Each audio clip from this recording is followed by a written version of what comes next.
Alright everyone, so let me adjust this a little. Okay, that looks close enough. 3, 2, 1.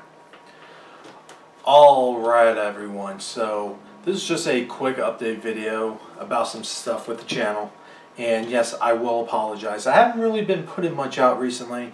I've been in a transition period with jobs, and let's just say I now work for a company that has a client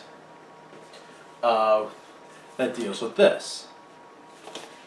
Which is funny because I don't really use these products, and yet I'm a iOS technical advisor for this. Pretty funny if you ask me. Yeah, so when you buy those AppleCare products, you are going to be talking to someone like me that deals with this when he uses a OnePlus One, which is an Android phone. Oh my god. I probably shouldn't have said that. I don't care. Anyway, so the point of this video is to talk about some things going on with the channel. And if any of you guys do follow my channel for a while now, you're going to know that I do have a Jaguar collection, an Atari Jaguar collection, actually a complete Atari Jaguar collection. When I mean complete, every single cartridge game that ever came out and all the CD games that ever came out for the Jaguar CD.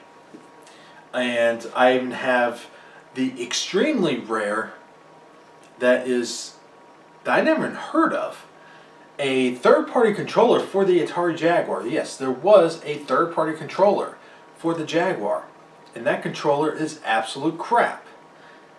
And the guy that sold it to me is like, yes, this is complete crap, but if you're a collector, it would be kind of cool to have.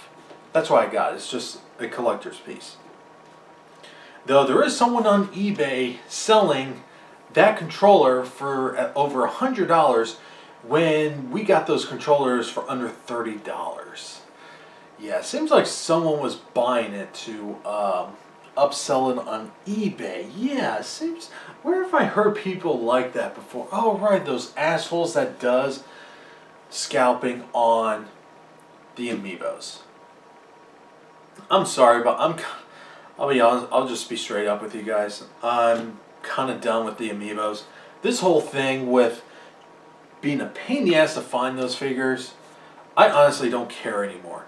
If I do find it in the wild, maybe I'll pick it up, but I'm not going to go to multiple stores just to try to find it, because I'm just done. The ones I have, you know what, fine. I'll spread it out, make it look cool, but I'm not going to keep buying them and I can't even find the store. So, yeah, it is what it is.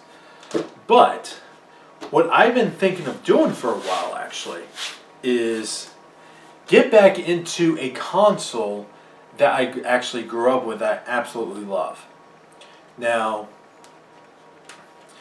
here's a game for the PlayStation, which is San Francisco Rush.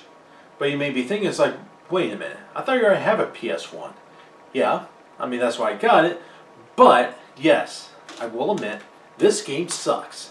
This game is god-awful. I'm dead serious. This game is terrible. Anyone that actually says otherwise obviously has not played the Nintendo 64 version. Yes, this is a completed box. And actually, let me open this up, because it's actually kind of cool what's inside.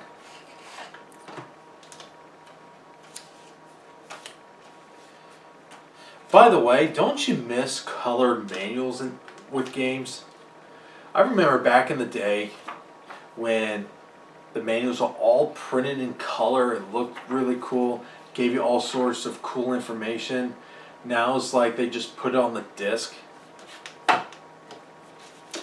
But this is something that's cool. This poster, which is kind of why I wanted to get this particular package here, because it did come with the poster. Oh, look at that! San Francisco Rush The Rock, Alcatraz Edition. New tracks, new cars, new shortcuts, new Alcatraz stunt track. In arcades now, it's a brand new Rush. coming fall 1998 for Nintendo 64. So did Midway actually had plans to release this version on the N64? Because that's not exactly what we got with the sequel. The sequel was Rush 2 Extreme Racing USA. This was the sequel on the N64.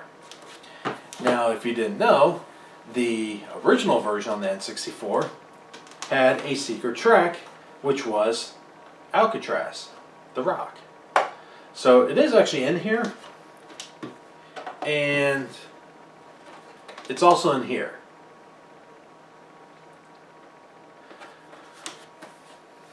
So that's actually kind of cool.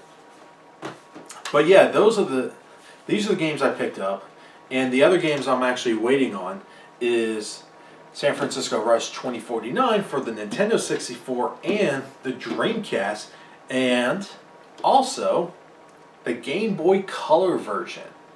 So you're going to kind of notice something here is that I'm picking up all the versions that actually came out for the consoles. So the sequels, the different versions, all that good stuff. And what I plan on doing is making a separate video talking about these series of games. And yes, I am aware of LA Rush on the Xbox, PlayStation 2, and there's also a PSP version. Yes, I'm aware of those versions, but they're not what these games were. So that's why I'm not really including those. I'll say one thing though. Kind of a pain in the ass to close these up. Not gonna lie. Alright. So I do plan on making a separate video talking about these series of games and my childhood memories of growing up with these games, because I actually grew up with these games. You know, when I'll get into more details in the video, but the short end of the story is when the original game first came out in the arcades, I absolutely loved it. And I was really excited when the N64 version came out. I knew there was a PlayStation version because when I was in KB Toys, back when that was still around, they actually had a PlayStation kiosk with this game playing. That was actually my first time playing the PlayStation version. When I played it, it's like, damn, this version is terrible. And it's kind of a shame because the PlayStation version could have had so much potential. But there's one thing about this game that I'm now noticing on here, and I might have to confirm it when I actually do play this version on the PlayStation, is I could have sworn that the PlayStation version you can only race against 3 other cars. And if that's the case, why does the pictures indicate up to 6? Do I see a lie on here? Be pretty interesting. But I do have to clean this disc though. Little tip for anyone with disc-based games or just games in general: don't write your fucking name on these things. It's annoying. And I'm going to have to figure out how to take this off and then just make a video on how to clean these types of markers off. But yeah, I mean, it's kind of a shame the PlayStation version is just so bad. But again, the developers on the PlayStation version was from Climax Development Studio, while Atari Games handled the N64 version. So if you did not know, even though this is published by Midway, Atari during the 90s was still fairly big and around, especially in the arcade. So San Francisco Rush was an Atari game, for example. So when it came to the home console versions, they actually ported the game over. That's why the N64 version is so much better than the PlayStation version, why this version is so much closer to the arcade because the same developers ported this game over. So that's actually kind of cool. That's pretty much the updates right now, and I do plan on doing videos with more modern games also. But I've been having some issues trying to capture PS4 footages. For some reason, when I'm trying to capture PS4 footages, the image flickers. That's part of the reason why I haven't been doing much in terms of capturing. But when it comes to the Xbox One and Wii U, those are still fine, and yet I'm still having problems trying to capture the PS4. I don't know why. Maybe I should tweak something in the settings, but still having issues with the PS4 when trying to capture games. A little annoying. But nonetheless, I do have these games now. When I get the other games, I'm going to make a separate video on the series as a whole from my point of view when I was growing up.